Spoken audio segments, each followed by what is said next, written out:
All right, there it goes. I'm going to put the window down. Hopefully, I won't get the green on my eyeglasses. But hey, everybody. Today is my day 1.217. It is December 15th, 2017.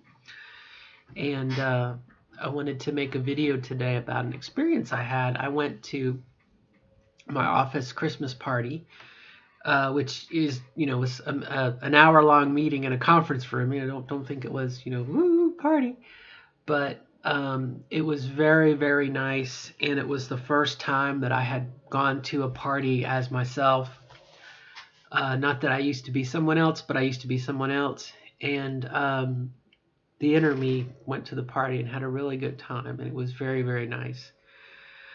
Uh, I ended up cooking a strudel as well as bringing salad fixins, and I made salad. So while the company paid for everyone to have pizza, I also brought salad for folks. And the majority of the ladies, we all ate salad. I only ate salad, lettuce, and stuff. And it was kind of stereotypical. uh, I'd say on average, the men all got kind of laid back and, oh, I ate too much. And I just sat there eating my salad. And when I got home, having had salad for breakfast, salad for lunch, and a bit of a tomato for dinner, I channeled my inner Samuel L. and I said, I ain't going to eat another fucking salad. But sure enough, I did because I got hungry. So when you're hungry, you will eat.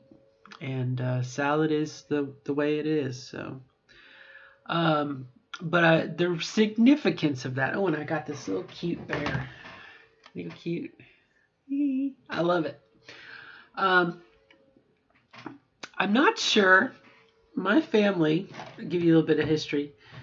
I'm not sure when they stopped having birthdays, but my family kind of stopped having significant events. The last really big significant event in my family was when my sister turned 16. And, she had a party and it was wonderful and, kind of like promish. And of course, Patty, my sister, went to prom, and girls do that. And I didn't have any interest in that externally. When not that I would have a quinceañera or, there's no sweet 17 or sweet 60 or, I don't know what you'd call it, super 17 parties for guys. But it seemed like there was not anything for me. And because my folks got a divorce and my sister moved out and did her own thing, went to college and whatnot, it's like there really was not, our family was broken, fractured, and there really was not like the traditions that we had as a family. We didn't have Christmas like we did. None of the holidays were the same, you know. And at that point, I think I started working part time when I was 15, and I've been working ever since. Longer and longer and longer. When I was in high school, I had two jobs. Um, so yeah, I kept busy. But none of that really is relevant. But the idea is that I was very, very busy and I was kind of avoiding, I think, a lot of the social interaction. And having gone to college and be separated, it's very easy in the college environment where I went to a school that had quarters, not semesters. And so, you know, every 12 weeks, the population of the campus changes, much like a school year. And I went to school straight for 2 years before I burned out. And again, population would be there for 12, 14 weeks. And then there'd be a 2 week break and then a new session, would start right back up. And you would have people who were co-oping, they would go to school for a little bit and then go away and then come back. And like I said, it's very, very dynamic, ever-changing population. And I just floated through it. I didn't really have, close friends. My friends from high school, we all fractured, went to different places. And I was really kind of on my own. And of course, dealing with my own transgender feelings at the time. I had joined Air Force ROTC and then dropped out of it when I realized I was transgender and there was no way I was going to be able to transition in the Air Force.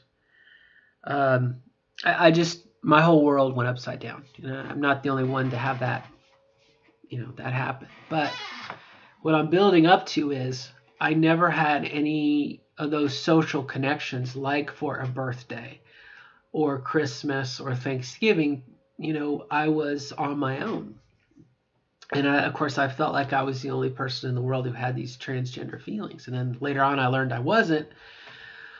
But again, so as it turns out, the year that I was a resident assistant, we would have these weekly staff meetings, and as all the RAs, and the person in charge of the dorms recognized when someone's birthday, and so they got cupcakes and to celebrate my birthday, and it was the first time that I had really celebrated my birthday in probably seven years, having left home. And I still have that napkin from that thing in a scrapbook because it was the first time another person had interacted with me and, in that way. And so anyway, going back through this as an adult, I'd say within the last 10 years, I always seemed to avoid Christmas parties or gatherings. I would try to support, but I didn't know how to act. I was definitely a wallflower. And so last year, I think was kind of the cocoon year, and I was changing. I'd been on hormones for 6 months, and I was just on the cusp of getting my 7th month. I was just on the cusp of people going, there's something different about Robin, but I can't place, I don't know what it is yet. So last year, much like years previous, I didn't want to be photographed. I didn't, it was very hard for me to get close to people because I knew I was changing, and it's different this year. It's different this year. I am what I am, as Popeye says. I am what I am.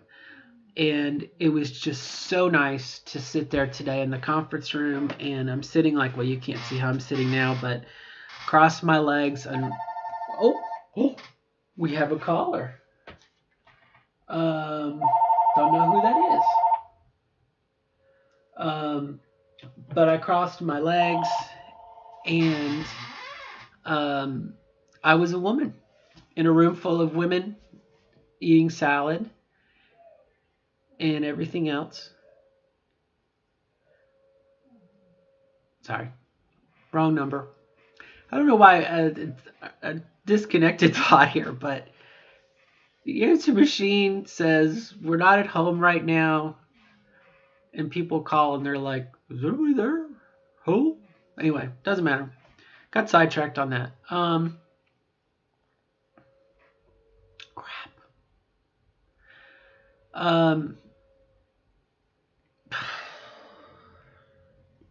Sucks getting old. Sitting there with my legs crossed. Sorry, I call it the Nutcracker. I'm getting real good at it, by the way. For an hour, I sat there with my legs crossed. And I find when I work now, I work with my legs crossed too, because I wear skirts all the time. But it was so nice to be in the right role, in the right atmosphere, and for everyone to treat me that way. And I'd say it's probably about a 30-70 mix of people right now in my work life. In this sphere of influence that's my work, probably about 30% of them know me for more than 2 or 3 years. And so they knew me before. But the majority of people don't know me from before. So they only know me as I am right now. And again, it was just so nice. It was always she, her. Robin, thank you so much for making strudel. It was delicious. I mean, it was so powerful to be to get that affirmation, I guess, is what I'm building towards. So I just wanted to kind of share that experience, and I think before I decided to transition, I know I definitely did it in the 90s. I doubted about how people in the workplace, and definitely this environment we're in now in 2017 is by far different than 10 years ago, 15 years ago, 20 years ago, 30 years ago. As far as what is accepted and tolerated, people, at least publicly at work, they have to accept you. It's our human resources policy to have inclusion and diversity. But again, I don't think I'm tricking anyone. I think people probably know I'm trans. But again, it's very, very nice to be treated as she and her. And some of the emails that I get, at a girl, Robin's done a really good job. She did this. You know what I mean? Lots of things. And so, I don't want to repeat myself, but I think, again, to address the concerns of what I had 5 years ago, 10 years ago, what about my job? Are people going to accept me? It really has dispelled a lot of those fears and a lot of things that paralyzed me in the past from going forward. So I just want to share that. And obviously, depending on a person's work, I have one friend who is a underwater welder, and they've said, at my work there's no way I could transition, or people that are in different ultra masculine type things, like, yeah, my friends are all rednecks or whatever, I can't transition to work. I realize it depends on your workplace, and in the corporate world in America now, very publicly, it's inclusion and diversity. So very thankful for the opportunity to do what I needed to do. And it was very, very nice. My voice is starting to go on me. But anyway, so Christmas will continue, and it really is cool, again, to be Christmassy and to live it this year as opposed to last year. As my first year transitioning, I was, what are people going to think about me? And now it's just like I open the door and I go. I open the door. I don't always wear the pom-poms in my hair, but that's very, very nice. Yeah. So, all right. Well, I'm going to end the video here. I am making a batch of vegetarian chili, but I'm putting Brussels sprouts in it, which probably sounds really, really gross. But I need to get my vitamins up. So I'm putting kale in there too. And until next time, let me move the video here. You might see my eyes light up. There we go. Until next time, good luck in your journey, and I hope everything is wonderful, and good luck. And one closing thing that I saw today at work, there was a motivational poster, and it said, ask yourself if what you are doing today is preparing you. Oh, crud, I've already forgotten it. Ask yourself, is what I am doing today helping me in the future, or something along those lines? It was a self-asked question of, am I doing things today that will help my future self? Doing things for my future, improving my future. And I thought that was kind of a neat sentiment. That again, no matter what we do, little steps or whatnot, we are working towards our goal. So, all right, my friends, on that note, bye and good luck. Bye-bye.